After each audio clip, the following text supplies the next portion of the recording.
Hello, everyone. Sorry, I don't know what's happening with my computer. It keeps crashing and kicking me off my live stream, which is very unfair, and I do not like that.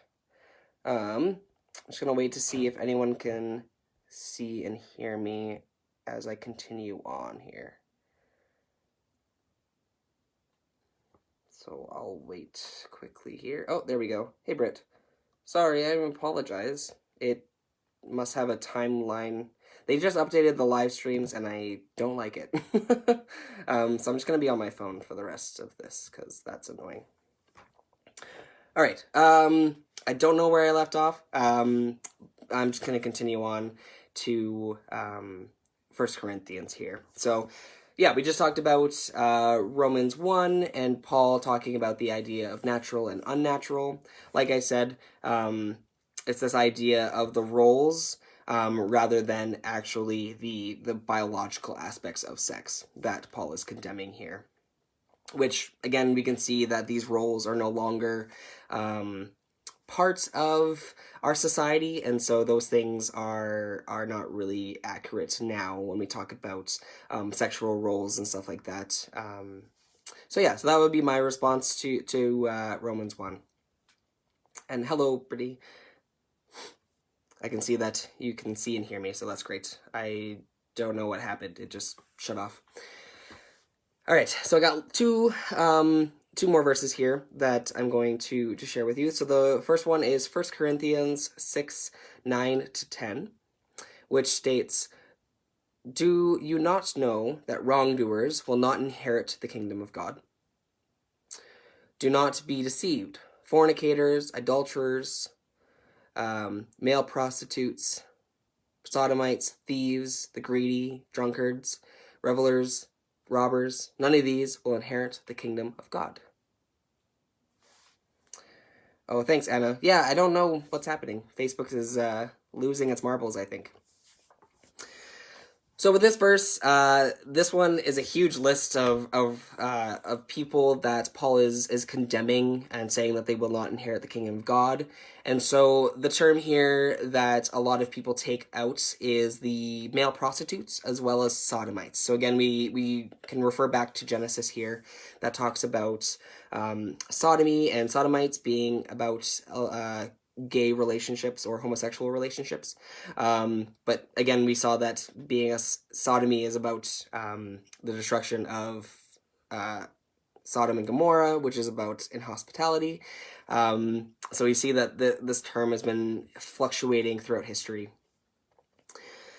We also see that men who took for this one, we see that men who took a passive role in sex were engaging in unnatural sexual relationships and were seen as women doing a woman's duty, which at that period would have been very degrading. The thing about First Corinthians here that is different than the rest is that Paul here is condemning the practice of arsenokoitai, which is a Greek word that means it's a compound word that means men and bed.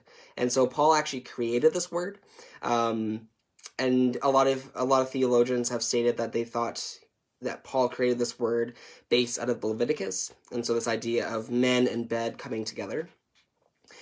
And so throughout history, it's been incorrectly translated as homosexuality, since arsenokoitai for Paul actually describes more of some kind of sexual economic exploitation. So we see that these incorrect translations are a result of 20th century stereotyping. And so arsenokoitai is only used 4 times in the entire Bible, and it's never used in any other literal texts in Greek at the time. So we don't really have a lot of extra text that we can bring. And so we can only take into consideration these 4 texts and look at the context of where they're stated. And in every single time arsenokoitai is used, it is used based out of abusive power, prostitution, and non-relational same-sex behavior. And so Paul is not condemning same-sex loving relationships that we see now, but is rather condemning the use of same-sex relationships in a way of abusive power, prostitution, and threatened violence. Similarly, the same arguments can be made for 1 Timothy 1:10, which states, "This means understanding that the law is laid down, not for the innocent, but for the lawless and disobedient, for the godless and sinful, for the unholy and profane, for those who kill their father or mother, for murderers, fornicators, sodomites," again we have that sodomites, "slave traders, liars, perjurers, and whatever else is contrary to the sound teaching." So here, if we look at the actual Greek here, the English translation just states sodomites. Whereas in the Greek, we actually have two words that Paul uses. The first word is arsenokodai, which I already mentioned, which refers to a lot of those sexual economic exploitation, same-sex acts. But there's another word that is actually thrown into this verse that is often combined with arsenokodai, and it is the Greek word malakoi, which Paul also uses. There's 4 times that this word is used in the Bible. The first 3 are used in the Gospels, and the way that they're used in the Gospels is they're used to describe how soft a piece of cloth is. And then we see this word again shown in 1 Timothy, and it is translated as homosexuality. So we see that there's this weird discrepancy of the term here, and it's because malakoi in its direct translation means soft or effeminate, or weakness of some sort. And so again, this use of translating arsenokotai and malakoi are more a direct experience of 20th century stereotyping. And so we have this word that means being effeminate, which usually at that time would have been referred to as a man being soft or woman-like, and so that was seen as bad because we saw earlier there were roles that men and women had at the time. And so if you didn't fit that strong, stoic warrior mold, you were seen and degraded as being a woman. And so again, this term has nothing to do with homosexuality. It literally just means soft or being weak. And so I have no idea why it was changed to be homosexual, but it was. And so we actually see the first time homosexuality was placed in the Bible was in 1946. So not that long ago, about 80 some years ago, we first see the word used. And at that time, it was anyone who was homosexual was going to hell, or all of that kind of stuff who were homosexual.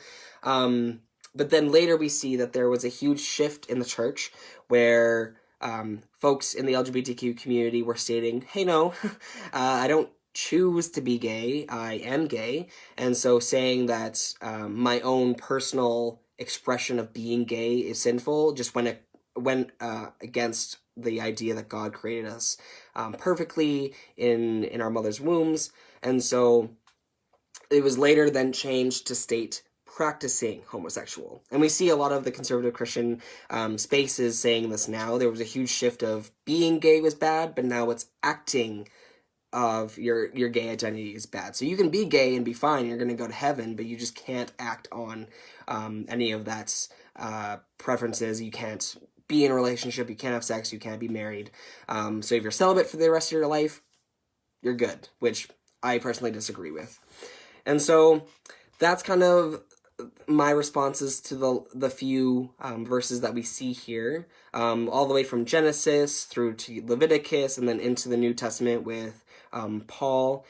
We see that there's a lot of references towards same-sex acts or homosexual acts. But again, I want to say and end off on this is that all of the same-sex sex acts that Paul and the Old Testament state have nothing to do with being gay or having a loving same-sex relationship or same-gender relationship, but rather it's stating that any type of same-sex sex acts that promote violence, that are exploitive, that have to do with youth, and any type of abuse of power are all bad.